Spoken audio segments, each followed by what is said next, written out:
qu'est-ce qui fonctionne et qu'est-ce qui fonctionne pas pour toi? Qu'est-ce que ça veut dire fonctionner? Comment faire une accroche qui est plus punchy, comment faire des effets de boucle pour améliorer ta rétention, comment mettre un peu de suspense, etc. Donc tu as plein de petites techniques. Et moi j'ai une grosse frustration, c'est que il y a plein de moments dans ma vie où j'ai voulu me lancer faire de la vidéo, mais je l'ai jamais fait. Et aujourd'hui je regrette, tu vois. C'est quoi tes conseils aujourd'hui, toi, en tant que créateur et en tant qu'expert de la créateur économie? Alors vas-y, fais-nous une accroche pour ce podcast. Je dirais pourquoi est-ce que ce gars a quitté Google pour faire des vidéos sur TikTok? Bonjour à toutes et à tous, bonjour Armand. Bonjour. Waouh, c'est vachement, j'ai pris une voix très radio. Ouais, c'est parce que tu t'es toujours, mis plus près toujours. des micros, donc ça m'a mis un peu mal à l'aise. J'étais genre, ok, Toujours, bonjour. quand on parle dans un micro, toujours. Bah, tu vois, si je me mets loin comme ça, je suis plutôt en mode fun radio énergie. Bonjour Armand, aujourd'hui. Et là, tu vois, si je me rapproche, c'est genre, vous êtes sur FIP, il est 22h30. Armand, comment te présentes-tu? Déjà, c'est compliqué. Je dis que je m'appelle Armand, ça c'est la première brique de ma présentation. Et puis après, je dis que je fais deux choses. La première, c'est que j'ai créé une société qui aide les créateurs de contenu à se développer sur les plateformes sur lesquelles ils ne sont pas présents. Et la deuxième chose, c'est que je suis moi-même créateur de contenu. Donc je fais des vidéos sur Internet et je décrypte l'univers des créateurs de contenu. Donc je fais des vidéos pour essayer de comprendre tout ce nouvel écosystème des créateurs de contenu. Et bah tu vois, ça paraît compliqué, mais je trouve ça plus simple que certains des créateurs qui essayent de nous expliquer ce qu'ils font, parce que parfois c'est tellement diversifié que c'est compliqué. Ouais. Toi au moins, c'est deux trucs très clairs. C'est différent de deux trucs, mais dans le même univers, mais au moins c'est très clair. Moi, c'est le résultat d'années d'itération. Au début, c'était beaucoup plus compliqué à expliquer. Et puis j'ai fait l'exercice de l'expliquer à mon père et ma grand-mère. Ouais. Et à force, c'est devenu un petit peu plus simple. Ils savent toujours pas ce que je fais, mais je pense que c'est un peu plus Ça, clair. quand j'en parlais à mes parents, c'était oui, il fait un truc avec des influenceurs. Non, exactement l'inverse, mais très bien.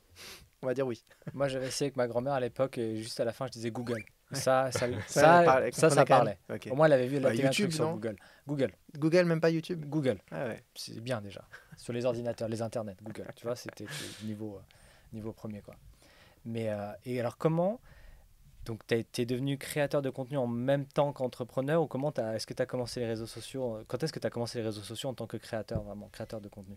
À peu près au même moment, en gros, je me suis lancé avec mon associé Maxence, donc associé de l'époque parce qu'on s'est séparés il n'y a pas très longtemps. Et tous les deux, on était dans le job. Donc moi, j'étais chez Google, lui, il était chez TikTok. Il avait aussi travaillé chez Google avant. Et on voulait bosser sur un projet. On ne savait pas trop quoi, mais on était arrivé à un stade où on se disait, OK, il faut qu'on parte de nos boîtes, des entreprises dans lesquelles on était, il faut qu'on se lance sur notre propre projet. On s'est posé la question des sujets qui nous intéressaient le plus. Et en fait, un des sujets qui nous intéressait vraiment tous les deux, c'était l'univers des créateurs. Et notamment YouTube. Tous les deux, on a été biberonnés par YouTube. Enfin, moi, je regarde YouTube depuis aussi jeune que je m'en souviens, tu vois. Et donc, on a commencé à réfléchir à différentes idées de business.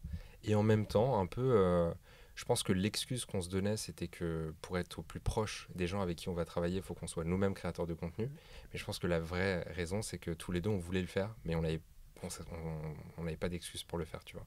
Et là, le fait de se lancer dans une boîte, dans cet écosystème-là, c'était la raison parfaite pour se lancer dans la création de vidéos.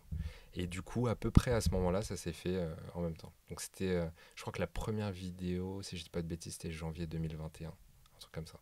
Et c'est le moment où officiellement je suis parti de chez Google. Tu es en train de me dire qu'il y a des univers parallèles où tous les deux, ou toi, qu'en fait, tu es allé sur un autre domaine, tu es devenu créateur de contenu sur l'agriculture ou sur le beauty ou sur les trucs, tellement tu voulais devenir... Si tu prends le multiverse, je pense qu'il y a des variantes où je fais de la restauration d'objets anciens ou alors de la pâtisserie. Ça doit être assez... Ce serait une bonne question à poser ça. Dans un multiverse, où est-ce qu'on t'aurait retrouvé dans un multiverse le plus probable? Où est-ce qu'on t'aurait retrouvé? Surtout quand tu sors de Spider-Man, je pense que ça peut être pas mal. Ouais, ça peut aussi te retourner un peu le cerveau. J'ai pas vu encore, moi j'ai pas vu. Spoilez pas. Alors, nouveau sujet de cet épisode, Spider-Man. Tu faisais quoi chez Google? Si c'est pas discret, non, si t'as le droit d'en parler. J'ai eu plein de jobs différents. Donc j'ai travaillé chez YouTube. J'ai bossé sur le lancement de l'appli YouTube Kids en Espagne. Ensuite, j'ai eu une partie commerciale. Donc j'étais à Dublin sur les produits publicitaires de Google. Donc quand on fait des recherches sur Google, il y a des publicités qui apparaissent. Moi, je travaillais avec des gens qui payent pour ces publicités-là pour les aider à mieux utiliser les outils publicitaires. J'ai aussi travaillé sur le programme Atelier numérique. Donc c'est un programme de formation aux outils du numérique qui est gratuit. En France, ils ont formé plus de 800 000 personnes, je crois, à peu près. Donc c'est un programme incroyable. Et dernier job, j'ai travaillé sur l'assistant Google. donc qui est l'intelligence artificielle de Google, qui existe dans des enceintes connectées, dans des téléphones, dans des voitures, dans des ordis, etc. Le fameux OK Google, quoi. Exactement, là tu viens d'activer plein d'enceintes C'est ça. chez des gens. Moi, je Hey dis- Siri, Google, Alexa. Non, il n'y a plus le Hey Siri d'ailleurs maintenant. Et qu'est-ce que, quand tu t'es lancé, donc tu connaissais déjà bien le monde des créateurs en tant que spectateur, mais quand tu t'es lancé en tant que créateur de contenu, est-ce que tu as pris des claques ou des choses auxquelles tu t'attendais pas? Une fois qu'on met les mains dans le cambouis, qu'est-ce qui se passe en tant que créateur? La première fois, c'est dur. Donc avec Max, à l'époque, on s'est lancé sur... On voulait faire des vidéos longues YouTube. Je pense que première vidéo, on a dû mettre 2-3 jours à écrire le script. Et on a dû mettre une journée à la filmer. Mais on se reprenait toutes les 30 secondes. C'était quoi le sujet? Tu te rappelles? C'était... je sais plus exactement ce que c'était, mais c'est comment est-ce qu'un créateur peut créer un vrai business. Parce qu'à l'époque, la première activité qu'on avait lancée, c'était une activité qui aidait les créateurs à lancer leur propre marque. Ouais. Parce qu'il y a un vrai sujet autour du merch. Et nous, on voulait leur apporter une infrastructure qui leur permet de lancer du merch beaucoup plus quali que ce qui existe aujourd'hui. Si tu es créateur aujourd'hui et que tu veux faire appel à un service pour lancer ton merch, tu peux avoir des mugs, des t-shirts, etc. Nous, ce qu'on voulait, c'est un youtubeur qui fait de la musique, l'aider à créer sa propre guitare, fabriquée en France, avec du bois sourcé européen, etc. Donc le sujet, c'était autour de ça. On voulait en fait vraiment que les deux, tu vois, l'entreprise et la partie création de contenu, puissent s'alimenter tous les deux. Sauf que je pense qu'on s'est cassé la tête à faire des prises et des prises et des prises. Au final, la vidéo n'est jamais sortie. Et après, on s'est lancé sur le format court. Donc sur TikTok essentiellement, et puis les shorts et les autres plateformes. Et là, ça commençait à vraiment bien prendre. Mais pour répondre à ta question, je pense qu'un des trucs qui m'a vraiment le plus marqué, c'est qu'au final, c'est beaucoup plus facile que ce qu'on pense. Donc en fait, ta courbe d'apprentissage, elle est vraiment très très rapide. Quand tu regardes l'historique, donc ça fait à peu près 2 ans qu'on fait des vidéos, j'en ai fait à peu près 300 je crois, un truc comme ça. Entre ma première vidéo et ma 5e vidéo, la progression est incroyable. Et entre la 5e et celle que je posterai aujourd'hui, tu vois, c'est encore plus phénoménal, quoi. Donc je dirais que c'est ça. Et c'est quoi que tu as appris justement? C'est quoi les différences aujourd'hui entre le contenu tel que tu l'aurais fait à l'époque et le contenu tel que tu le ferais aujourd'hui? C'est un mix de plein de choses. Je pense que déjà sur l'écriture, c'est un processus qui est un peu plus rapide et tu assimiles des mécanismes. Par exemple, comment faire une accroche qui est plus punchy, comment faire des effets de boucle pour améliorer ta rétention, comment mettre un peu de suspense, etc. Donc tu as plein de petites techniques. Au final, je pense que la première, tu l'as fait un peu inconsciemment. Après, tu te dis, ah tiens, c'est bizarre, ça a marché, et t'itères, et t'itères. Et au bout de 300 vidéos, bah, tu te retrouves à avoir un peu un framework que tu peux appliquer à toutes tes vidéos. Donc ça, c'est une chose. Sur le montage, j'avais jamais monté de vidéo, enfin peut-être un petit iMovie pour des vidéos de vacances.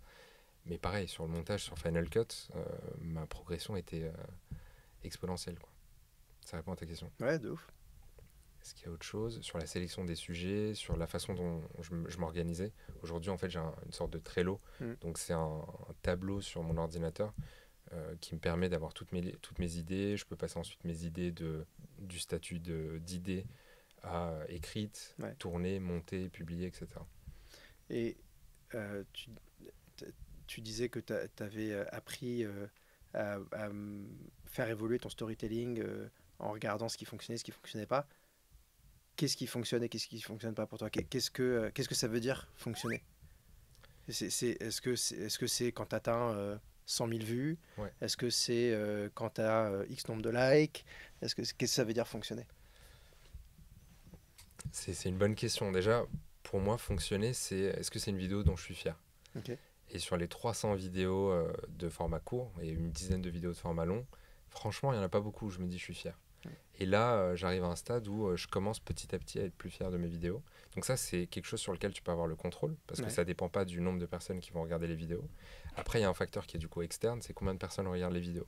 Et pour moi, je me mets un peu une règle, si la vidéo passe les 10 000 vues, c'est que c'est une vidéo qui a à peu près bien fonctionné. Je parle surtout de TikTok du coup. Sur YouTube, déjà, pour moi, sur un format long, par exemple, dépasser les 1000 vues, c'est super. De ouf. Enfin, ça, c'est un truc que on dit souvent et qu'on a dont on a beaucoup discuté et tiré de Fabien Olicard, qui a cette vision assez particulière venant de la scène, de ce que c'est que 1000 personnes. Nous, on oublie parce que sur YouTube, tu vois trop de gens qui ont 10 000 abonnés, 100 000 abonnés, 1 million d'abonnés.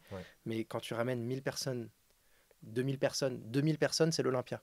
Donc si tu as 2000 personnes qui ont regardé ta vidéo, t'as rempli l'Olympia. C'est quand même fou, quoi, tu vois. C'est incroyable. Et Donc, je suis complètement d'accord. C'est un bon point. Et je pense s'il y a des créateurs qui sont un peu plus petits, c'est vraiment, qui nous écoutent, tu vois, c'est vraiment important de le saisir. Moi, par exemple, pour illustrer ça par le podcast, j'ai lancé du coup un podcast où j'interviewe des créateurs de contenu. Et chaque épisode fait à peu près 500 écoutes. on le met là, en description, partout. Et il y avait une frustration, tu vois, de me dire, Lena Situation, je sais pas, 35 000 écoutes par épisode. T'en as d'autres qui font des millions d'écoutes et tout. Et moi, je trouvais ça frustrant. Mais d'un côté, je me dis, imagine une salle, parce que ma rétention sur le podcast, elle est à peu près de 60%. Donc des gens qui restent jusqu'à la fin. C'est bien. Et moi, je me donne une règle, c'est qu'il n'y a pas de limite de temps. Donc si j'ai envie de parler pendant 2h30 avec le créateur, on le fait. Et du coup, je me dis, imagine 500 personnes, 300 personnes qui restent dans une salle pendant 2h30 à écouter ce que tu racontes. C'est incroyable. C'est ouf. Ah, c'est ouf. On a vraiment perdu cette notion-là. Donc, et je trouve que c'est hyper important de le recentrer. On le fait souvent et peut-être qu'on se répète un peu, mais je trouve ça hyper important, surtout pour les petits créateurs, d'avoir conscience de ça et de se donner cette valeur-là, parce que c'est une motivation telle que, enfin, tu vois, on voit quand on crée sur TikTok, on a tout de suite un truc un peu plus grisant parce que on fait plus de vues plus rapidement que quand on crée sur YouTube. Et tu vois, mais c'est la même idée, quoi. C'est se dire que en fait, une vue, c'est déjà ouf, quoi. Rien qu'une vue, c'est déjà ouf, quoi. Donc c'est à garder en tête, quoi. T'es pas tombé dans le piège je sais, une conversation avec un créateur YouTube qui à l'époque faisait un peu moins de vues qu'avant, mais qui était à 150 000 vues par vidéo et qui justement était en mode j'ai fait que 150 000 vues sur cette vidéo. Et à l'époque, j'avais dit, mais tu te rends compte que même des chaînes de télé que tu estimes déjà hautes, ils seraient peut-être contents déjà d'avoir ce genre de chiffres sur certains créneaux. Enfin, tu sais, quand ça devient plus des numéros, mais après, c'est les mêmes qui après se retrouvaient peut-être en convention sur des événements ou qui ont sorti des livres ou qui ont fait des campagnes et qui ont fait d'accord, j'avais peut-être que 100 000 vues, par contre, il y en a 5 000 qui ont été prêts à mettre de l'argent à me soutenir. On a fait un festival où, tu vois, à Villebrequin, ils ont déjà du monde, mais qui rassemble 50 000 personnes sur un circuit, un machin. Là, ça devient un GP Explorer. Finalement, c'est quoi? C'est 50 000 spectateurs, je crois, où ils ont vendu billets, je sais plus combien c'est. Ce qui finalement est rien par rapport à l'audience. Mais d'un coup, quand tu as 50 000 personnes qui viennent autour de ton circuit, etc., là, tu fais ok. Et il y en aura potentiellement, il y en aura eu 10 fois plus qui auraient peut-être voulu acheter des billets. Là, tu te dis d'accord. Là, ça devient un peu. L'édition 2 sold out en 20 minutes. Ça, c'est ouf. Il aurait pu en vendre 1 million des places, je pense. Donc, c'est assez dingue. Et Zizou qui va faire le match de foot, c'est quand même fou aussi. J'ai pas vu ça. Ouais, j'ai pas suivi. Il est créateur le deuxième. Eleven Star, machin. Amine, il a recruté Zizou. Ah, je savais pas. Pas mal. C'est quand même fou, quoi. Ouais. T'imagines, il se blesse et tout. Genre. Non! Eleven All Star, c'était incroyable. Ouais, c'était ouf. C'est ce genre d'événement où tu réalises à quel point les créateurs de contenu sont juste en train de chambouler toute l'économie et tout ce qui se passe. Justement, c'était un peu la suite de nos questions. Donc toi, tu as cette casquette de créateur, mais tu as aussi cette casquette d'expert de la créateur économie via ta boîte, ton entreprise. Donc déjà, explique-nous un peu plus ce que tu fais dans ta boîte. Et après, on a plein de questions sur justement la créateur économie et ta vision de la créateur économie actuelle. Ouais. Donc qu'est-ce que tu fais qu'est-ce que Silex? Silex, moi j'ai une passion, c'est d'aider les créateurs à gagner du temps. Donc ça, c'est vraiment la mission qui drive Silex, tu vois. Et pour ce faire, il y a plusieurs façons de faire, mais les 2 leviers sur lesquels je me concentre. Donc le premier, c'est les aider à mieux distribuer leur contenu. T'as plein de créateurs qui vont te dire moi je fais que des vidéos TikTok, mais j'ai la flemme de les mettre sur les autres plateformes, je sais pas comment ça marche, je galère, etc. Je sais pas comment activer la monétisation Facebook, etc., etc. Donc moi, ce que je leur propose, c'est de le faire pour eux. Donc pour être assez simple, ils m'envoient leurs vidéos et moi je gère leur présence, je crée, je fais la partie community management, je poste les vidéos, je gère tous les bugs, tous les problèmes, etc. J'active la monétisation, je reçois l'argent et je leur renvoie l'argent. Et la deuxième façon, c'est que je vais aider des youtubeurs essentiellement à se lancer sur d'autres plateformes. En fait, le contenu long YouTube, c'est le contenu qui est le plus facilement duplicable et déclinable en différents formats. Donc ce que je vais faire, c'est que je vais prendre des gros youtubeurs qui font des millions de vues et je vais les aider à se lancer sur du format court et sur du format Facebook, sur du format Snapchat, Pinterest, TikTok, Facebook Reels, etc. Et ça prend la forme suivante. En gros, ils vont m'envoyer leurs vidéos.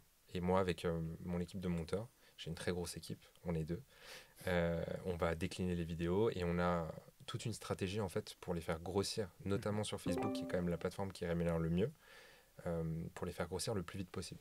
Tu vois, pour te donner un exemple, on a un créateur qui s'était lancé sur Facebook. Je crois qu'il avait mis 6 mois, il avait 1000 abonnés ou un truc comme ça. Mm. Donc je l'ai pris, je l'ai lancé, j'ai repris contrôle de sa page. Et en 6 mois, à partir du moment où j'ai repris la page, on a atteint les 350 000 abonnés, je crois. Et on a généré à date 50 000 euros ou 60 000 euros de monétisation.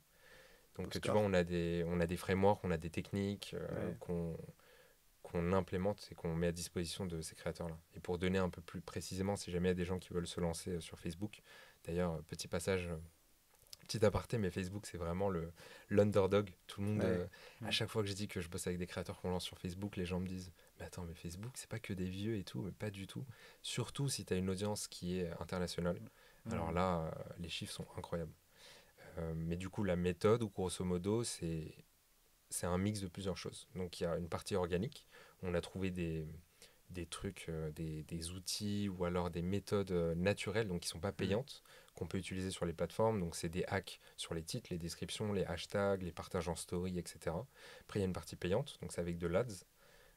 Là tu payes un petit peu pour faire la publicité et pour accroître ton audience. Et la troisième partie, c'est la plus intéressante, en fait, c'est qu'on met à disposition de nos différents clients ce qu'on appelle des synergies d'audience. Donc en fait, moi j'ai beaucoup de clients qui sont nichés sur la même niche, qui est le contenu satisfaisant à regarder. Donc ça peut être du jardinage, de la SMR, etc. Et ce qui est super intéressant, c'est que tu peux profiter de l'audience d'une page et d'en faire bénéficier une autre page. Et plus tu as de pages, plus tu as une grosse audience, et plus tu peux avoir des synergies entre les pages. Donc en gros, cette alliance fait qu'on arrive à lancer les pages sur Facebook assez rapidement. Trop bien. Et du coup, si le fonctionnement en termes de rémunération, moi je suis créateur, j'ai du contenu satisfaisant, je veux faire appel à tes services. Comment ça fonctionne concrètement? Si tu as une audience qui est internationale et que potentiellement ton contenu, je peux le montrer à des gens en Inde, au Brésil, en France, aux États-Unis, je vais juste prendre un pourcentage du revenu que je vais t'apporter. Donc ce pourcentage va dépendre de la charge de travail que je vais devoir absorber. Si tu as envie, toi, absolument de faire le montage, moi je vais te donner les bonnes pratiques et les trucs à respecter pour le montage, mais mon pourcentage sera moins élevé parce que j'investis pas la ressource de faire le montage. Et à l'inverse, si tu as complètement envie de déléguer, et c'est ce que moi je préfère et que je fais avec la plupart de mes clients, c'est ils mettent juste, ils me font, pour vous donner un autre exemple, j'ai un client qui est dans un petit village en Ukraine, il fabrique des couteaux. Et il filme tout le processus de fabrication. Lui, une fois par semaine, il prend une vidéo, il fait copier, coller dans un drive, c'est tout. Et chaque mois, il reçoit un chèque de 5 000 euros. Je trouve ça juste formidable. Je me dis, c'est vraiment incroyable. Mais lui, il n'a rien à faire. Moi, je m'occupe de tout. Et tu vois, il regarde même pas la page Facebook, en fait. Ou même les autres comptes. J'ai lancé sur TikTok. Je vais le lancer sur Snapchat. Il s'en fout, en fait. Lui, il se concentre sur YouTube et sur son contenu. Et est-ce que, du coup, c'est des choses qui peuvent... Alors toi, tu as une niche satisfaisante. Est-ce que c'est le hasard, une volonté, ou est-ce que c'est ce type de contenu qui te permet de faire ça? Par exemple, en gros, la question derrière, c'est est-ce que tu dis le mec il va pas regarder sa page Facebook? Moi ça m'amuse et en même temps ça me hérisse les poils en mode bah ouais, mais un créateur il est supposé avoir une communauté, l'animer, l'engager, etc. Est-ce que ça peut fonctionner avec du contenu qui est plus engageant que ça? Ouais, ça peut. C'est juste que moi, je suis tout seul et je dois faire un arbitrage, en fait. Tu vois, je dois décider comment j'investis mes ressources. Sur un créateur qui va faire du parler, par exemple, du contenu anglophone, il va pouvoir s'adresser à des millions de personnes, mais ça va être plus long de faire grossir sa page. Du coup, moi, j'ai fait le choix, et ça s'est fait un peu au hasard au tout début, de prendre des créateurs sur la niche satisfaisante, parce que c'est celle que j'arrive à scaler le plus vite possible.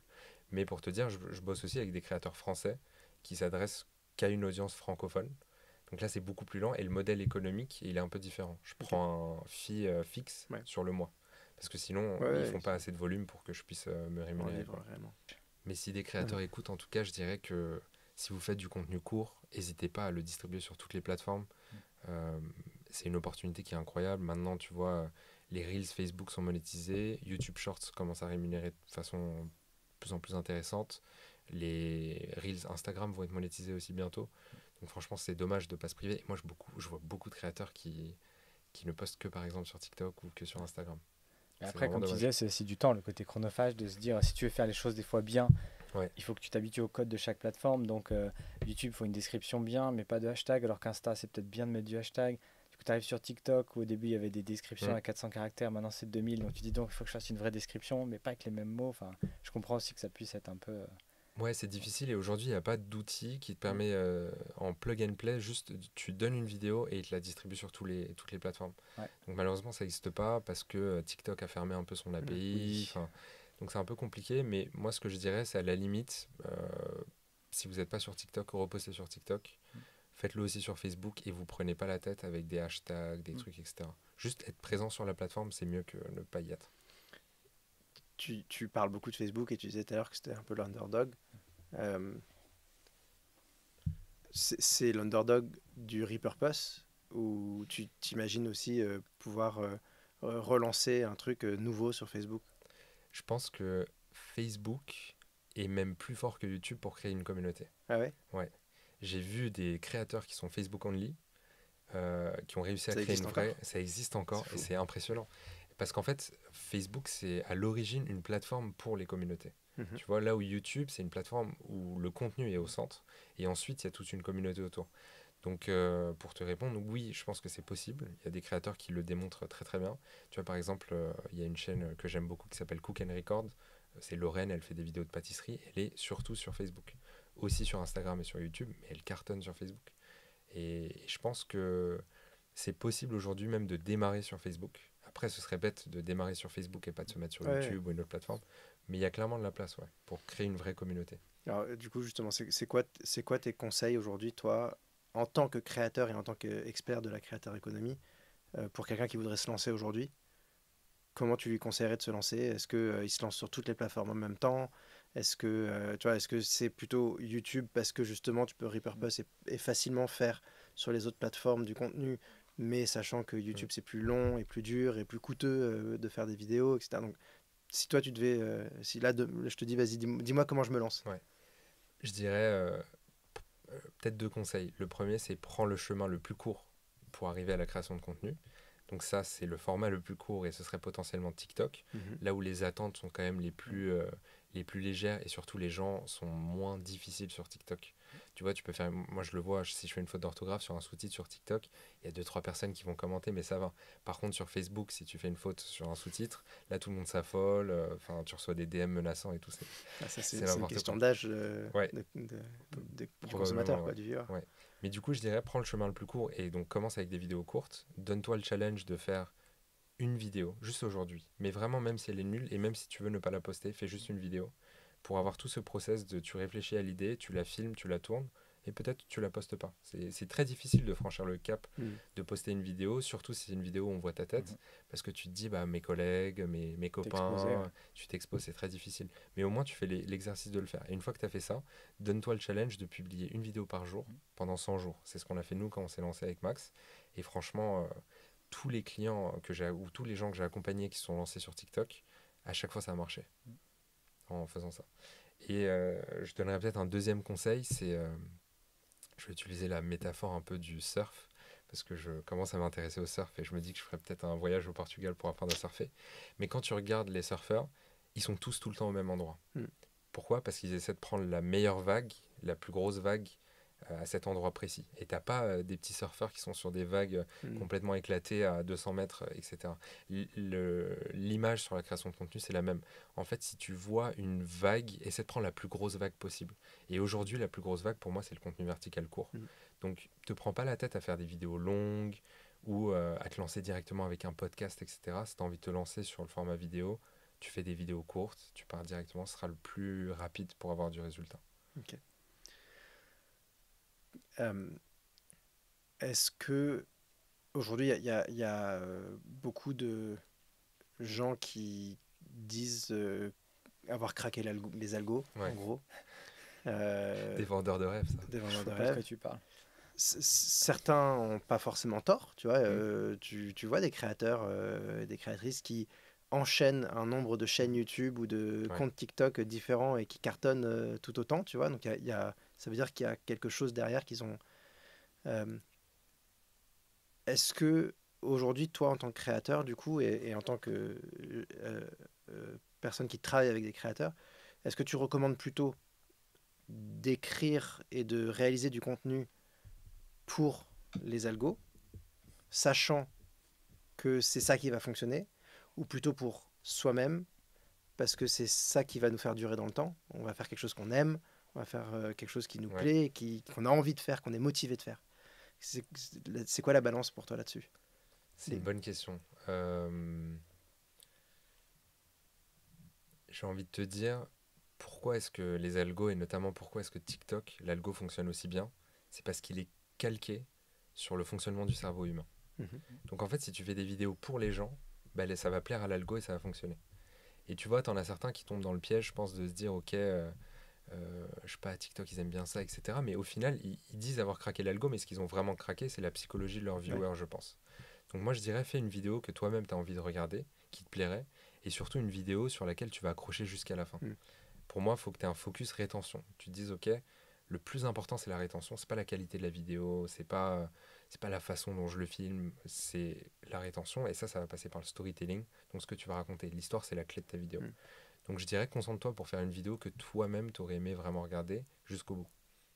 Ce serait peut-être le plus simple des conseils. Et alors, du coup, c'est quoi le storytelling parfait pour toi? Ça, c'est un sujet, j'ai pas la réponse, mais je suis en train de creuser à fond. C'est un Ok. sujet qui m'intéresse beaucoup en ce moment parce que j'ai remarqué que sur mes vidéos YouTube longues notamment, le storytelling, il était pas à la hauteur, tu vois. Je fais des sujets qui sont, à mon avis, intéressants. En tout cas, c'est des sujets qui, moi, Mm. m'intéressent et j'aurais aimé regarder ces vidéos-là. Mais par contre, je le vois sur les courbes de rétention, etc. Ça marche pas trop.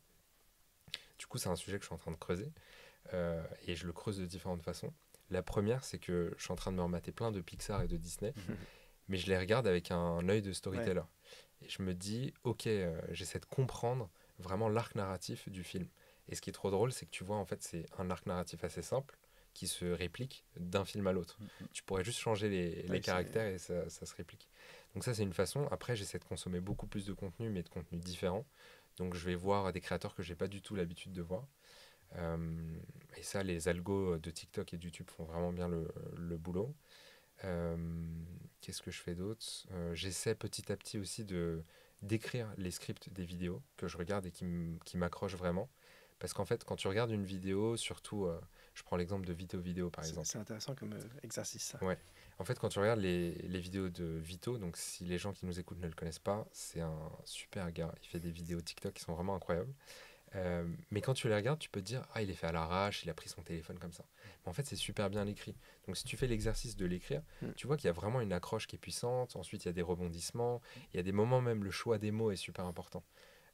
Donc, je recommande de faire cet exercice. Et moi, je suis à fond dedans. Aujourd'hui, j'ai pas de bonne réponse sur le storytelling. Mais en tout cas, c'est un muscle que Ouais. j'essaie de travailler. Donc pour l'instant, pour toi, c'est plutôt intuitif. C'est plutôt genre, ok, je sais qu'il faut que je fasse une accroche, donc je vais réfléchir à une accroche, mais tu construis pas ta vidéo vraiment avec acte 1, acte 2. C'est vraiment genre un peu naturel de j'ai quelque chose à vous raconter, je vais Ouais. trouver le moyen d'essayer de vous retenir le plus possible. Ouais, en fait, je pense qu'il y a deux niveaux. Il y a trois niveaux dans la création de contenu. Tu as le niveau où juste tu crées ton contenu et t'es pas du tout, tu réfléchis pas au contenu que tu vas créer. Tu dis, ah, ok, je vais faire une vidéo, etc. Donc ça, c'est le niveau un peu basique, je pense qu'on est tous passés par là. Après, tu as le deuxième niveau où tu commences petit à petit, parce que tu es passé par la phase 1, à assimiler des apprentissages. Donc là, tu dis, ah, ok, j'ai testé cette accroche, ça marche vraiment bien, j'ai testé tel truc là, j'ai fait un effet de boucle, ça a amélioré ma rétention et tout. Et ce qui fait que tu arrives à un moment donné où tu as une sorte de playbook, où tu sais, là moi aujourd'hui sur TikTok, je sais que demain je peux faire une vidéo qui va faire 50, 100 000, 200 000 vues. Pourquoi? Parce qu'il y aura la bonne accroche, il y aura le bon rebondissement, il y aura une petite erreur qui va faire réagir des haters, après il y aura la boucle à la fin, il y aura des références, je vais utiliser des billets psychologiques, etc. Et après tu as le troisième niveau où tu arrives vraiment à créer une vraie histoire et un storytelling. Et c'est là où tu as des Vito ou des Lena Situation qui ont vraiment craqué ce truc. Et ça, pour moi, c'est l'étape la plus difficile. Ouais. Mais une fois que tu l'as atteinte, tu arrives à vraiment créer un contenu qui est super quali, quoi. Et alors du coup, c'est quoi la bonne accroche sur TikTok? C'est quoi la bonne accroche? Il n'y en a pas une, tu vois, mais moi, un truc que j'aime bien faire, c'est... je sais pas si vous connaissez Marketing Mania, Stan Ouais. Lelo. Il a fait une super série de vidéos sur les billets cognitifs. Mhm. Et les gens qui nous écoutent peuvent aussi les regarder. C'est vraiment des super contenus qui expliquent un peu les mécanismes du cerveau humain et comment est-ce que des marketeurs peuvent utiliser ces mécanismes à des fins marketing.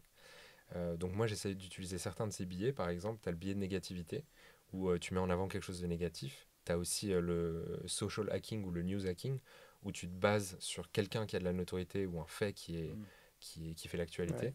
Et je te donne un exemple. Là, ça pourrait être... Squeezie vient faire la plus grosse erreur de sa carrière. Donc là, je me base sur Squeezie, qui est une personnalité publique. Plus grosse erreur de sa carrière, c'est biais de négativité. Et en plus, je crée un peu de tension. Je vais chercher les gens qui sont fans de Squeezie, je vais générer du débat, etc. Et après, je peux raconter pourquoi il a fait le choix de travailler avec Prime et pas avec Netflix pour la série qui va sortir, le documentaire, etc. Donc tu vois, ça pour moi, ce serait une bonne accroche, par exemple. Alors vas-y, fais-nous une accroche pour ce podcast, pour cette... Attention derrière toi. Comment tu commencerais ce podcast Tu veux dire pour pitcher cet épisode en particulier ou le podcast Bon, n'importe. Pour Ce cet qui épisode, te vient en tête le plus naturellement. Je dirais pourquoi est-ce que ce gars a quitté Google pour faire des vidéos sur TikTok? Allez, ça sera le titre de la vidéo. Cet ancien de chez Google qui a tout plaqué pour faire des vidéos sur TikTok. Voilà, exactement. Vous allez voir, c'est une dinguerie. Tu ferais bien de la voix off. Ouais, hein. Je crois que j'ai eu une vie antérieure dans le multiverse où j'étais animateur sur Fun Radio pour faire gagner des scooters à des collégiens, je crois. Non, mais c'est vrai que c'est un conseil que je trouve intéressant parce qu'on parle beaucoup de storytelling et on ne sait pas toujours par où commencer, mais il y a quelques bouquins ou quelques ressources un peu clés sur le métier de scénariste et sur comment ça marche un film. C'est hyper intéressant. Après, petit disclaimer, attention, il y a certains films où après, une fois que vous savez, Oui. une fois que vous avez ces connaissances et vous regardez certains films et séries, bah déjà vous devenez plus exigeant et plus dur. C'est-à-dire que moi j'ai vraiment vécu des moments pas très cool en couple avec des amis qui ont tous aimé le truc. Ah mais c'était trop bien et tout. Je dis ouais, enfin gna. Et j'étais là genre ah t'exagères. Et c'est vrai que tu vois, je pense que tu t'es fait ta série des Pixar, tu te dis c'est cool, puis maintenant tu limite t'étais presque prêt à dire alors attends à 15 minutes je pense qu'il va se passer ça, à 30 minutes ça, exactement. à 45 ça.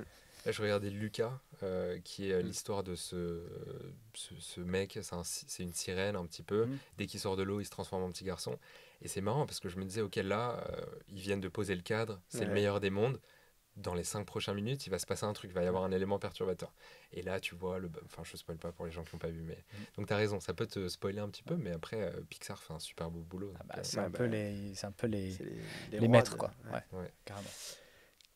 Qu'est-ce que tu aurais aimé savoir que tu sais maintenant, que tu aurais aimé savoir quand tu t'es lancé en tant que créateur?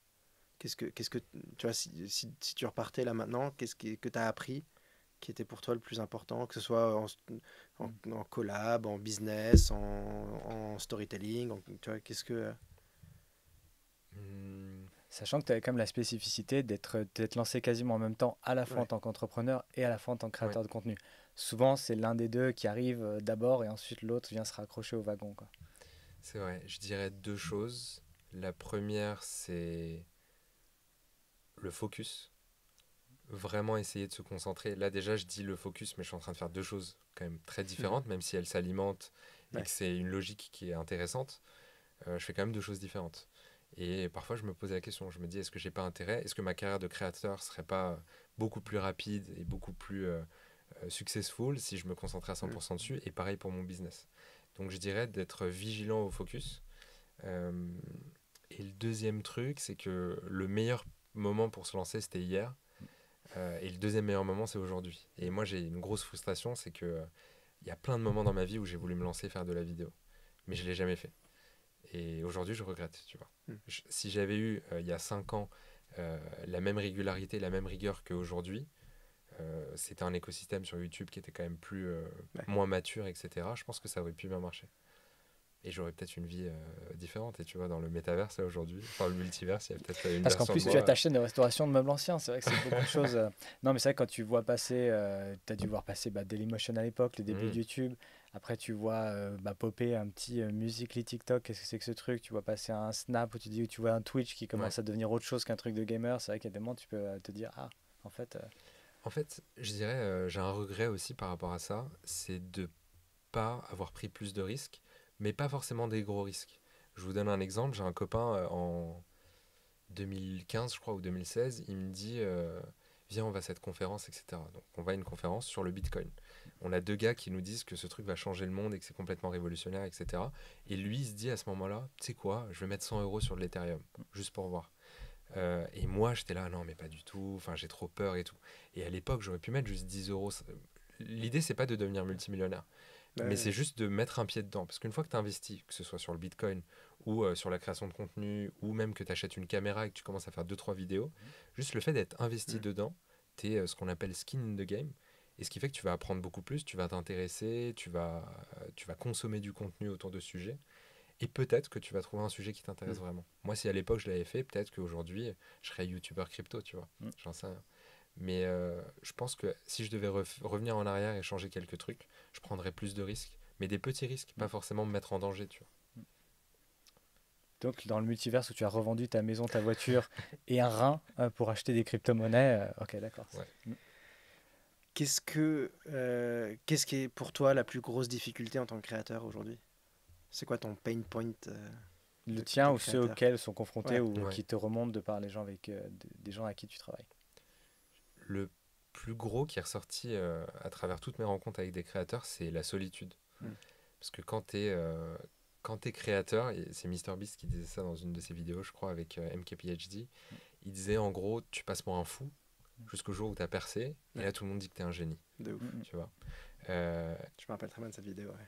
C'était fort. C'est super fort, parce qu'en plus, ce qui est très difficile, surtout, tu vois, déjà en France, la création de contenu, c'est quand même assez démocratisé, mais moi, dans tout mon entourage, dans mes proches, il n'y a personne qui crée du contenu. Donc, il y a très peu de gens qui arrivent à comprendre ce que tu fais. Donc, souvent, tes problématiques, tu es tout seul. Il y a certains créateurs qui sont très malins et qui arrivent à bien s'entourer. MrBeast, il raconte comment lui, il s'est créé une petite team avec plein de youtubeurs qui avaient 10 000 abonnés et comment est-ce que collectivement, ils ont réussi à tous exploser. Aujourd'hui, ils ont tous plus d'1 million d'abonnés. Donc je pense que ça, c'est un des plus gros sujets pour les créateurs.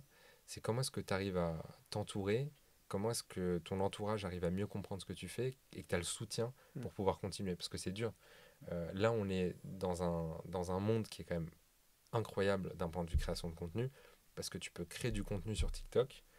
En 6 mois, tu peux gagner 1 500 euros par mois.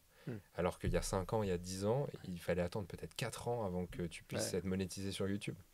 Donc aujourd'hui, ça reste quand même une période qui est beaucoup plus accessible, mais il y a beaucoup de gens pour qui c'est très difficile de continuer et de persévérer, tu vois. Et je pense que sans soutien de ton entourage ou de proches ou de personnes qui ont les mêmes problèmes, c'est beaucoup plus difficile. Ouais, c'est clair. Ça, il y a ce truc il y a plein de métiers où c'est même, on le voit pour celles et ceux qui sont par exemple étudiants, étudiantes, ça paraît évident que si tu es boulanger, bah, tu vas peut-être vouloir échanger avec d'autres boulangers sur bah, tiens, j'ai telle difficulté, ou est-ce que tu as un bon fournisseur pour du beurre, ou je galère, etc. Et la création de contenu, et nous on l'a vu, c'est le nombre de fois on a assisté en plus à des scènes, c'est-à-dire que c'est un peu le cliché de ce monde très virtuel, on est très connecté, et on a plusieurs fois, je me souviens clairement avoir vu des gens qui disaient mais toi, t'es d'où en fait? Bah, je suis de Paris, mais t'es où à Paris? Bah, je suis vers Nation. Et moi aussi, en fait, des gens qui se suivaient depuis des années sur Twitter ou ailleurs et qui disent, en fait, on habite à 300 mètres l'un de l'autre, mais jamais on a fait ce pas de se dire en DM ou autre, mais en fait, viens, on se voit et puis on parle de tes galères, de comment tu fais un statut d'auto-entrepreneur, je galère avec l'URSSAF, en montage, comment tu fais ça, des trucs, tu vois, juste des petites choses qui sont évidentes dans d'autres corps de métier. Et là, tu sens que c'est un petit peu encore un petit peu dur, quoi. Instant promo, on a fait une petite vidéo sur l'isolement des créateurs qu'on vous met là, en description, tout ça. Allez la regarder, c'est des conseils pour justement essayer de lutter contre ça. Question rapide, question TikTokable, swipe, exactement, des questions faciles. Mais tu vas voir, tu vas peut-être devoir sortir ton téléphone pour trouver quelques réponses. Sans réseau, sinon ce serait trop facile. Qui est ton créateur ou ta créatrice préférée? Je dois répondre au tac au tac super vite ou non, ça va? Non, tu peux élaborer un peu. Tu peux élaborer, on peut monter, tout ça. C'est la question, elle est dure. Mais, qui est ton créateur ou ta créatrice préférée? Très difficile à dire. Très difficile. Mais je peux vous partager 2 créateurs que j'aime beaucoup. Le premier, c'est Cyrus North. Il fait un très bon contenu. De ouf. Franchement, en plus, même là, sur les dernières semaines, il a fait évoluer son contenu avec des nouveaux formats incroyables. Très belle écriture, très belle esthétique de ses vidéos. Le fond aussi est très riche, donc je recommande à tous ceux qui ne le connaissent pas de regarder ses vidéos. Cyrus, ce moment où tu es sur ce cheval dans la forêt. Avec ce magnifique chapeau. Et cet étalonnage de qualité. Cette vidéo d'ailleurs, incroyable. Vraiment une de mes vidéos préférées de l'année, je pense. Ouais, elle est folle. Elle est trop bien. Vous mettrez le lien comme ça, un petit suspense pour ceux qui ne l'ont pas vu. Et le deuxième, c'est Tristan. Vous le connaissez ou pas? Tristan? Ouais, Tristan. Tristan tout court parce De- que Tristan tout court. Non, Tristan de Feuillet-Vang ou Oui. non? Ah oui, c'est ça, d'accord, oui, exactement, d'accord, oui. pardon, Ouais. c'est pour ça que je Enfin, fais Tristan. Ouais, parce qu'il s'appelle. Maintenant, il a Ah, d'accord, enlevé il le est de revenu Feuillet-Vang à- qui s'appelle que d'accord. Tristan, mais Ok. du coup, j'avais un doute. Ouais. Hmm. Alors, incroyable, j'adore ce qu'il fait. Je trouve Grave. que son contenu est fou. Il a une discipline qui est incroyable. C'est super bien produit. En plus, j'adore son concept qui est du coup les practice makes perfect. Ouais. Donc, en gros, c'est une chaîne de développement personnel. Il prend des nouveaux challenges et il montre qu'assez rapidement, on peut apprendre à sauter tout seul en parachute d'un avion, par exemple. Donc, vraiment, j'adore. Je consomme beaucoup son contenu. 2, c'est bien déjà. C'est déjà très Ah très ouais. C'est bien. déjà très bien. Puis Et vous, c'est qui vos créateurs préférés? Ah, Là, j'ai du mal parce que j'ai l'impression que ça change en fonction d'un truc que j'ai vu qui m'a marqué, mais je suis incapable de répondre à cette question. Mais là, qui est-ce que tu consommes beaucoup? Si on peut dire ça comme ça. En vrai, là, comme ça, je dirais Alex French Guy, Ok, ouais. qui est vraiment un des créateurs où je sais qu'il sort, quand il sort sa vidéo, et je les regarde toutes, quoi. Vraiment, je les rate pas. Alors, faut savoir que je suis abonné à quelque chose comme 650 chaînes sur YouTube, que ma playlist à regarder plus tard sur YouTube en permanence, il y a à peu près 400 ou 500 vidéos dedans. Donc, j'ai du mal. Certaines chaînes, je remonte et il y a des gens dont je me dis, ah, ça fait longtemps que j'ai pas regardé et j'ai raté 4 vidéos, etc. Donc, je dirais, ouais, là, Alex, c'est vraiment celui où, avec régularité, quel que soit le sujet, j'arrive à les suivre quasiment toutes les semaines. Tu parles de foot, ça me fait penser à Woogies. Je pense, je sais pas si Oui, vous le connaissez. Si. C'est un des créateurs aussi que je regarde le plus à chaque fois. En plus, il a ce truc où il met ses vidéos sur YouTube avec la fonctionnalité Première. Ouais, première, Ouais. exactement. Je trouve ça, ces vidéos sont incroyables. C'est vraiment incroyable. J'ai faim. Salut. Ouais, c'est trop bien. moi, sans surprise, pour ceux qui me connaissent un peu, c'est Casey Neistat. Ok. Parce que storytelling incroyable, parce que renouvellement du style. Alors aujourd'hui, du coup, tout le monde limite, etc. Donc du coup, c'est un peu... T'as l'impression il va falloir qu'il se renouvelle parce que c'est un peu toujours la même chose du coup. Mais quand il est arrivé sur le marché, c'était quand même incroyable. Donc moi, Casey, c'est vraiment là. Et parce qu'il est revenu à New York. Et parce qu'il est revenu à New York, en effet. Et sinon, non, on en parle aussi pas mal, et souvent dans ce podcast, hein, mais Amy Plante, en ce moment, je suis très très Amy Plante. Enfin, pas en ce moment, depuis qu'elle a lancé sa chaîne, parce que je la suis depuis tout le début. Et pareil, je trouve qu'elle a un art du storytelling. Et pour le coup, le renouveau dont je parlais chez Casey, elle a réussi à le trouver. Ouais. Et je trouve que ça met un peu de fraîcheur dans le YouTube game. Donc j'apprécie beaucoup son contenu. Plus simple pour Amy, ouais, j'adore On tellement dirait son contenu. un épisode spécial sur les créateurs. Je viens de repenser à un créateur aussi. Vas-y, pardon. On invitera bien. un Mais, jour. oui, après, il que je faudra regarde qu'on aille aussi, à Marseille très la voir, mais sinon, J'allais à dire, Paris. alors, moi, il y a aussi Matt se fait des films. Ouais. J'ai d'y penser parce que c'est aussi un des créateurs où je regarde, je pense, toutes les vidéos, même si j'ai pas vu les films. Déjà, j'aime beaucoup parce que il m'a permis de pas regarder certains films qui étaient vraiment à chier et en 10-15 minutes de vidéo, je me rends compte que j'ai bien fait de pas regarder ce film et c'est une des rares chaînes où je pense que je rigole autant. C'est une des rares chaînes où je me souviens avoir vu un truc drôle et être revenu en arrière pour le regarder en me disant putain, qu'est-ce que c'est drôle et à vraiment rigoler. Donc je ne regarde pas ces vidéos en mangeant parce que vraiment, c'est vraiment une des quelques chaînes qui me font rigoler, mais tout seul fort. Donc je ne regarde pas dans le train non plus, ni dans les transports, mais voilà.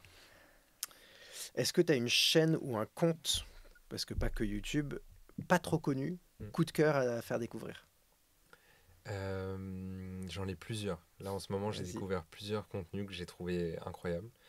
Le premier, ça s'appelle Gawx, donc c'est Gawx. Okay. Vous le connaissez ou pas? Du tout, non. C'est un youtubeur mexicain qui vit aux États-Unis ou qui vit au Mexique, je sais plus, mais il fait du dessin. Trop bien. Mais par contre, les gars, regardez ses vidéos. En termes de réalisation et de storytelling, je pense, il est dans le top 1% de YouTube. C'est incroyable. C'est vraiment super bien fait. Les montages sont sublimes. L'esthétique est magnifique. Enfin, incroyable. Je recommande. Il y en a une autre que j'ai regardée récemment. Je ne sais plus comment ça s'appelle, mais c'est un duo de freelance à l'origine. Et ils ont lancé ce qu'on appelle du AI filmmaking. Okay. Donc, ils se sont mis à faire des trailers de films mais revisité par l'IA, donc fait intégralement avec Midjourney, ChatGPT et d'autres outils. Et là, notamment, ils ont sorti, par exemple, un spin-off de Star Wars par Wes Anderson. Okay. Ils ont sorti un Seigneur des Anneaux aussi, enfin, trailer Seigneur des Anneaux par Wes Anderson. Et ce que je trouve dingue aussi avec eux, donc déjà, c'est super beau, c'est super bien fait. Mais je pense que le duo, là, ils se sont lancés, ils ont fait ça. Ils ont vu que la vidéo a fait 2 millions de vues, je crois, en 4 jours, un truc comme ça. Et du coup, ils ont créé une académie de AI filmmaking Trop bien. où ils aident des gens à apprendre comment créer leur propre film avec l'AI. Donc un super bon business model et même qui prouve qu'avec une très petite audience, Ouais. tu peux avoir un business model qui tient la route et qui te permet de générer de l'argent, quoi. Carrément. Et alors là, c'était un duo, donc tu as partiellement répondu à la question suivante. Mais du coup, est-ce que tu as une créatrice Ouais. coup de cœur à nous conseiller? Et la dernière, en ce moment, j'ai découvert il n'y a pas longtemps, elle s'appelle Sabine. Vous connaissez ou pas? Non, ça me dit rien. Si, Je t'avoue, des fois, les prénoms, si je Ouais. vois le visage ou le contenu, je vais faire oui, ouais, bien sûr, j'ai regardé des je vidéos. crois mais que je j'ai te l'ai pas envoyé, les- Ouais. mais j'ai un doute. Mais ouais. Pour résumer, désolé Sabine si tu nous écoutes, mais je dirais qu'elle aide les gens à développer leur sens critique sur Internet. Mm. Donc là, je regardais une de ses vidéos, par exemple, c'est sur cette tendance qu'il y a eu pendant un moment de donner de l'argent à des personnes dans le besoin, Ouais. etc., et d'en faire des vidéos sur Internet qui ensuite sont monétisées et qui rapportent beaucoup d'argent. Donc franchement, je la trouve très bien, c'est bien fait et très bien écrit. Je crois que Sabine, elle a fait Better, l'accélérateur avec Orange. avec Ouais, Orange exactement. de Nawal. Donc je crois que c'est comme ça que je l'avais repéré. Et elle fait un truc sur TikTok, sur Insta que j'aime bien, qui est justement de partager une vidéo TikTok un peu chelou. Et elle laisse les gens commenter, discuter, dire ce qu'ils pensent de la vidéo. Et ensuite, elle retranscrit tout ce que les gens en ont pensé. C'est hyper bien fait et c'est assez intéressant. Ok, faut que je regarde, je la suis pas sur Insta. Ouais, et c'est cool ce qu'elle fait sur Insta aussi. Je peux vous demander, vous ou pas, du coup? J'ai repensé à 5 autres chaînes depuis qu'on a commencé à parler de ça. Puisqu'on parlait de critique, esprit critique, l'esprit critique, Ouais, que grave. je trouve tellement bien, parce que c'est vraiment l'exemple d'un format qui est assez simple. Enfin, c'est-à-dire qu'on n'a pas besoin d'avoir des explosions, des trucs. C'est bien fait et ça fait du bien, en fait. Je trouve que dans notre monde où ça part dans tous les sens, c'est clivant, c'est partisan, ce que tu veux, d'avoir un truc simple, carré, bien écrit, bien filmé, avec un son agréable. Enfin, je bois ça, je trouve ça hyper agréable et je trouve qu'on a besoin en ce moment de ce type de contenu, notamment sur les réseaux sociaux. Grave. C'est vite leur recherche du fort. Et, à tout prix. et alors moi, ça sera Léonica. Oui, Je connais pas. Léonie qui fait du contenu sur les troubles psychologiques. Ok. Que ça soit les troubles alimentaires, je sais pas, l'agoraphobie ou j'en sais rien. Je crois pas qu'elle ait fait de vidéo sur l'agoraphobie, donc c'est ce qui me vient en tête là maintenant. Mais voilà, et c'est très bien traité. Et si je devais l'étiqueter un petit peu, pour moi, ça serait justement un sorte de mélange entre Cyrus et Amy Plante. Ouais. Il y a ce côté un peu fraîcheur qu'on retrouve dans sa façon de traiter et de raconter les choses, mais avec le sérieux, non pas qu'Amy n'est pas sérieuse, mais avec le sérieux très réfléchi d'un Cyrus. Ok. Les deux qui se marient ensemble. Léonica. Léonica, je vais regarder. on continue un épisode spécial, nos recos sur ouais. YouTube et les réseaux Faudrait sociaux. faire ça, Allez. franchement. C'est Ah quoi oui. ta plateforme préférée? YouTube Forever. YouTube Forever. Ouais, j'adore YouTube. J'adore YouTube, même si YouTube traverse une période quand même très challengeante, quoi. Ouais. Avec la sortie des formats courts, la cannibalisation entre les shorts et les formats longs et tout. Donc franchement, je suis très curieux de voir ce qui va se passer sur les 12 prochains mois Ouais. et comment est-ce que YouTube va réussir à évoluer. Mais YouTube Forever. Je trouve quand même qu'ils s'en sortent bien, je trouve, pour l'instant. En vrai, ça aurait pu être pire que ça, quoi. Oui. Enfin, tu vois, moi, quand ils sont arrivés avec les shorts, je me suis rappelé des YouTube Stories, tu vois, qui a jamais pris, alors que les stories sur Insta cartonnent, tu vois, et on aurait pu se dire que les YouTube Shorts allaient aussi peu marcher que les YouTube Stories. En vrai, ça marche plutôt bien, quoi. Alors après, petit bémol, moi je trouve que les shorts, on a quand même pris un bon entonnoir, on t'a ouvert la bouche fort et on a poussé fort pour que La question n'est pas comment ils en sont arrivés Voilà. et combien d'argent ils ont mis sur le tapis pour que ça fonctionne. Mais Aujourd'hui, ouais, ils sont reconnus comme à la fois Oui, une plateforme c'est vrai. de format long, à la fois une plateforme de format court et même Ça une tient la plateforme route, de live, Ouais. tu vois, Et de podcast. et de et le podcast. ouais. Ouais. Donc c'est quand même la seule plateforme aujourd'hui qui fait Tu peux tout l'ensemble, quoi. Ouais. Donc, ils s'en sortent bien, je trouve, quoi. Enfin, moi je pense qu'ils auraient pu prendre beaucoup plus cher. Mais Ouais, c'est vrai. Papapam, ça ressemblerait à quoi le projet de tes rêves en tant que créateur, en tant qu'entrepreneur? C'est dur. Le le projet de mes rêves, Ouais. vraiment. Parce que Tu nous as dit tout à l'heure que ça faisait des années que tu rêvais de faire de la création vidéo. Ouais. Donc je pense que c'est plutôt là-dedans que tu as des rêves. Vas-y, c'est quoi en tant que créateur, qu'est-ce que tu imaginerais faire? en fait, j'ai du mal, tu vois, quand par exemple mes potes me disent ouais, c'est quoi tes rêves, etc. Je pense que j'ai très très peu de rêves parce que pour moi, la plupart des choses sont quand même assez accessibles. Tu Ok. vois. Mais je dirais, si vraiment j'ai un rêve, un truc qui du coup est presque intouchable, ce serait de voyager dans l'espace. Ok. Et je pense pouvoir le documenter, ça serait incroyable. Et c'est marrant parce que Cyrus a touché un peu ça du Ouais. bout des doigts Oui, oui. avec sa vidéo Zéro Gravité. Ouais. Donc je dirais que c'est ça. Ok. Pouvoir documenter un voyage dans l'espace et en faire quelque chose d'intéressant, ça serait vraiment cool. Ce que fait un peu Thomas Pesquet d'ailleurs. c'est Bonjour, incroyable. bonjour SpaceX, Virgin Galactic et je ne sais qui. Il Pe- est là. Bah, SpaceX m'a contacté pour faire une OP. Il voulait m'envoyer dans l'espace, mais c'était pas assez long. Il voulait m'envoyer qu'une semaine. Donc, Commençons par le CNRS avec un vol 0G, c'est Déjà, déjà pas mal. ouais, grave, déjà. ce serait incroyable. Déjà, ça va peut-être te faire changer d'avis. Une fois que tout va remonter, tu vas peut-être faire bon, en fait, finalement, ça va. Et je pense honnêtement que d'ici la fin de l'année 2024, on va voir par exemple un Tristan qui va faire un voyage, alors soit en orbite Ouais. basse ou alors Mhm. des voyages 0G. Ça m'étonnerait Ouais. vraiment pas. Je pense que ça va être tellement accessible d'ici les 12 prochains mois, les voyages dans l'espace, qu'il y a Ouais. plein de créateurs. Et la clé, ça va être qui va être le premier créateur. Donc MrBeast, ça m'étonnerait pas qu'il fasse un voyage dans l'espace, mais ça va être drôle. Ouais, grave. C'est quoi ton meilleur souvenir en tant que créateur? Euh, Tous les matins déjà quand je me lève, je suis trop content. Franchement, je suis trop C'est trop content bien. parce que je Meilleure bosse réponse. sur C'est ma déjà boîte. vachement bien. Meilleure réponse. Sur ma boîte, je suis trop content et sur la partie création de contenu, c'est trop bien. Mais il y a un souvenir en particulier qui me vient à l'esprit. C'est quand on est descendu à Bordeaux avec Maxence pour aller faire un podcast avec Luca Laccio. Ok. Donc je sais pas si vous connaissez Luca Laccio, c'est un youtubeur qui parle de l'histoire du vêtement notamment et de style. Et moi, c'est un créateur que j'adore.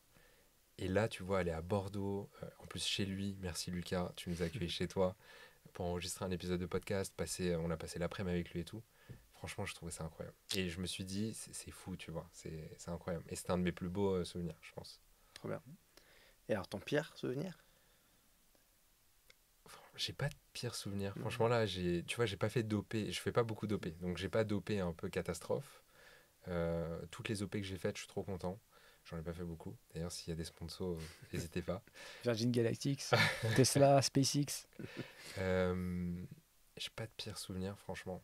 Je dirais, tu vois, si je dois donner un peu un regret ou un truc, bah, c'est de pas m'être lancé plus tôt. Ouais. Je dirais ça. Et est-ce que tu ressens du stress un peu quand tu lances une vidéo ou c'est fini ça?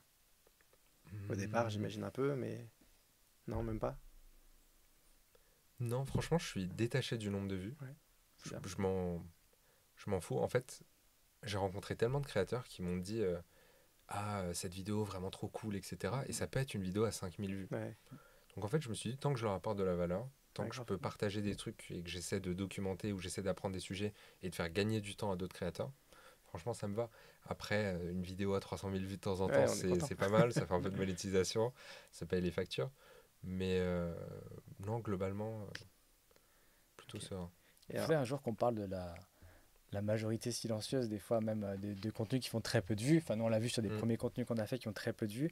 Et après, quand tu te retrouves à échanger dans la vraie vie avec des gens qui l'ont vraiment regardé et t'en parlent et te Ouais. remercient, t'es là, genre, tu te retrouves presque un peu Ouais. con en disant, ah bah ouais, se rappeler que ouais, vous existez, vous êtes là Ouais. et vous passez Mm. du temps et vous, voilà, le côté proto-pote, proto-social de gens qui disent, ah bah ouais, tu sais, qui ont l'impression d'avoir passé du temps avec toi Ouais. parce qu'ils ont regardé un truc et effectivement, même à Ouais. une toute petite échelle, on le voit déjà. Donc je me dis, ouais, ça, Mm. c'est d'être, c'est quand même assez cool, quoi.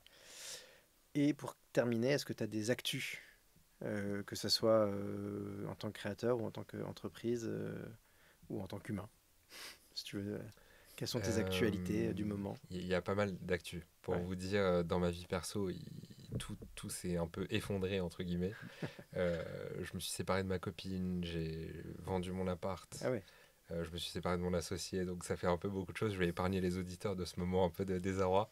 Mais en gros, sur les actus, je dirais qu'en ce moment, je profite de ce nouveau moment clé pour essayer de réfléchir à tout mon contenu. Mhm. Du coup, il y a des nouveaux formats qui vont sortir. Trop bien. Euh, je vais mettre un coup d'accélérateur sur le podcast pour Ouais. essayer d'avoir des créateurs, essayer d'aller aussi un peu plus loin dans les sujets, upper ma qualité en termes de production aussi. Et puis s'il y a des créateurs que ça pourrait intéresser, tu vois, de se lancer sur une nouvelle plateforme ou avec Ouais. qui on pourrait travailler ensemble, n'hésitez pas à me contacter.